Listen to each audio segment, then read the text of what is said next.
This is a content lecture on Byzantine art. Byzantine art, simply defined, is art based in Constantinople between the years 330 and 1453, which is, of course, an incredibly broad period of time. The major thing that I want you to keep in mind as you look at this stuff is their view of Christianity. They really want to emphasize the equality of the three aspects of the Trinity. So, Father, Son, and Holy Spirit are all the same. Um, at the time, there were other Christians that believed that the Father and the Son were distinct entities, and that means that Christ wasn't actually divine. For the Byzantines, it was really important to emphasize Christ's divinity more than his humanity. And so you'll see that reflected in the art, especially the art during the period of Justinian.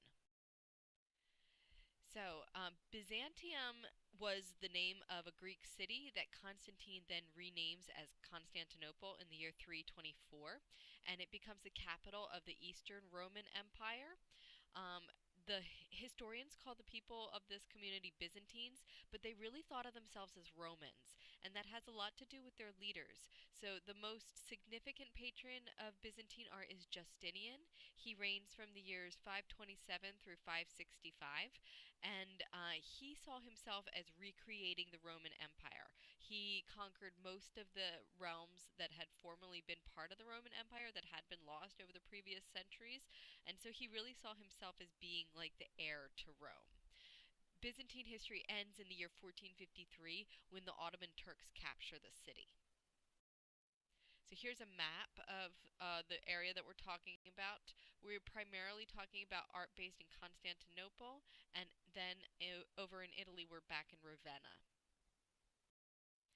So before we get into some of the works in the textbook, I want to talk briefly about this portrait of Justinian.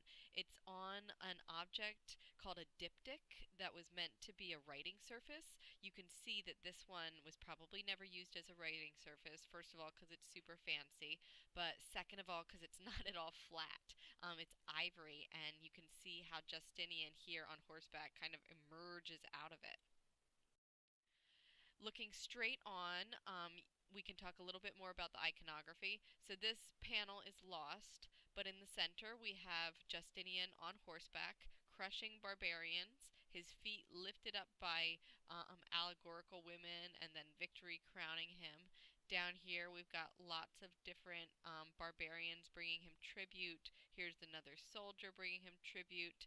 But I want to concentrate on what's happening up here. This is Christ. Um, and if you look closely, Justinian kind of looks like Christ, doesn't he? And so here you can see that he has Christ over him, blessing his authority. But he's also suggesting a likeness between the two of them, that perhaps Justinian is divine, Christ-like in his appearance. And that should be pretty familiar, right? How many times do we see Roman emperors suggest that?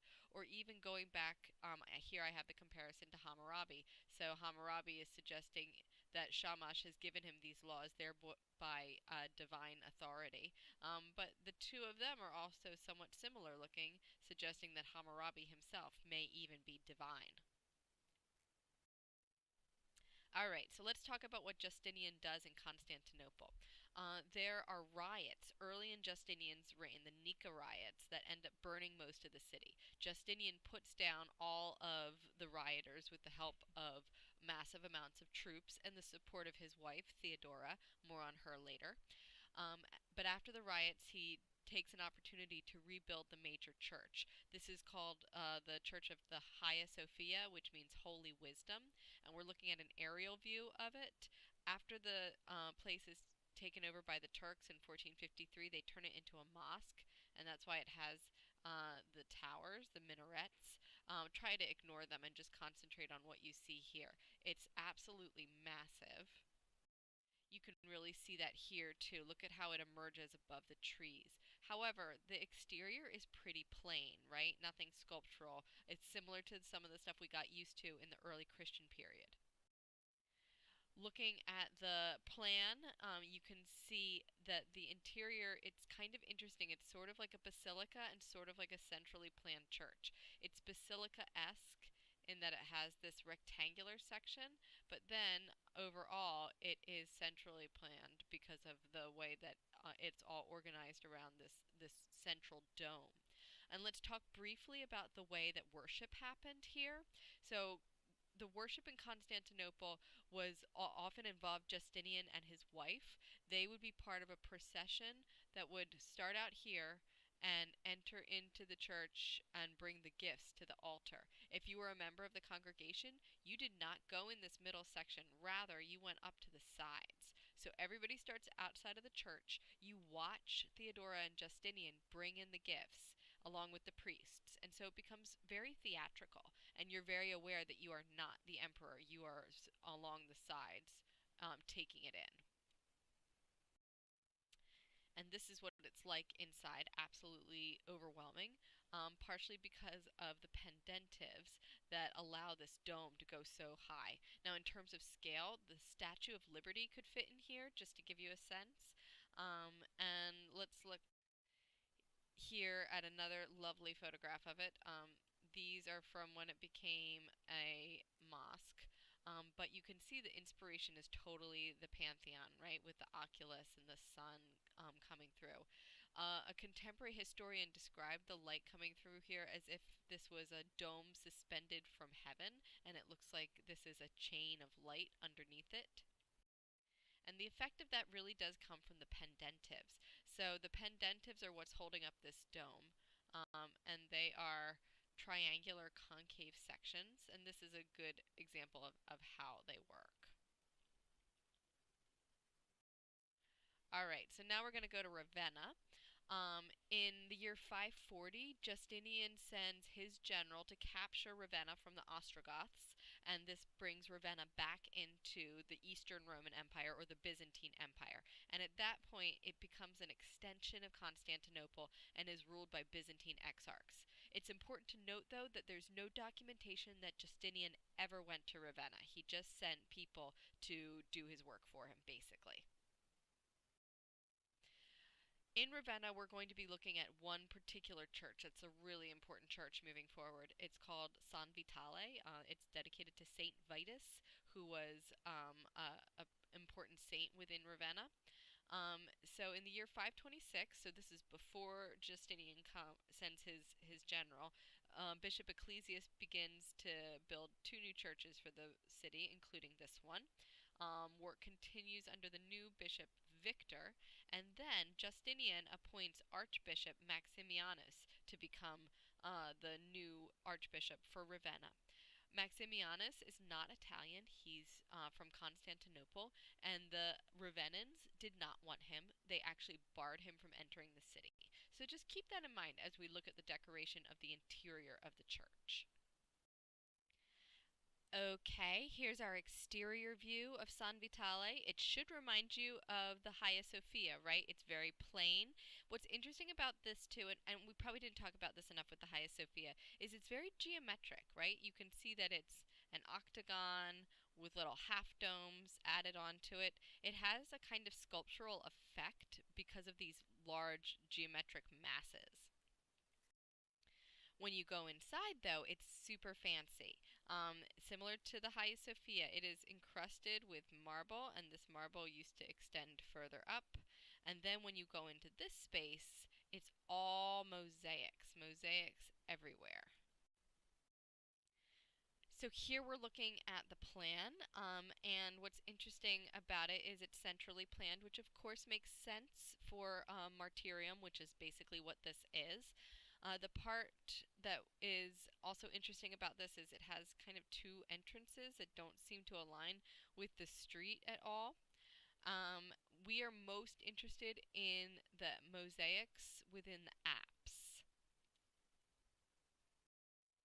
So here we're looking up into the apse mosaic. That's this part right here. And here you've got Christ in majesty. He's handing a crown to Saint Vitalis over here, San Vitale. So he's rewarding him, and then we've got angels in the middle. And then over here, this is interesting because we have Bishop Ecclesias. He's the bishop who originally commissioned the space, and it looks like he's holding a model of the church that he's offering to Christ. And we know it's him because he's labeled, similar to St. Vitalis. Okay, so now we're standing as if our back is to that apse mosaic, sort of like if we were the priest, and you can see looking out into the space of into here how very ornate it is. But now I want us to go up to the sides and look at the mosaics that are on either side of us as we're standing right here. So on the one side, we have a mosaic of Justinian himself. He's pretty obviously Justinian because of what he's wearing, the purple robes. He's carrying a plate. He's got lots of jewelry on him. And what he has on here is bread. That is the bread that he would bring to the altar as part of his participation in the liturgy. So it's almost as if we're in Constantinople, right? And watching him go in. And look at who's next to him. It's Maximianus. He has put his own name right above here so we can know that it's him, and he's participating in the Mass too. Now, this is a great opportunity to talk about some of the figural styles that we see here. Do these guys look three-dimensional?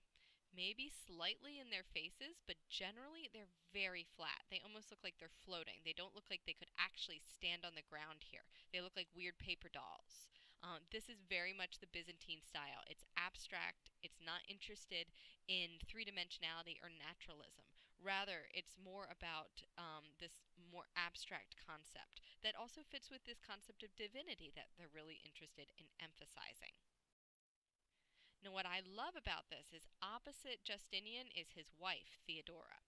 So, Theodora is an interesting person. She was the daughter of a circus performer, and she might have been a prostitute.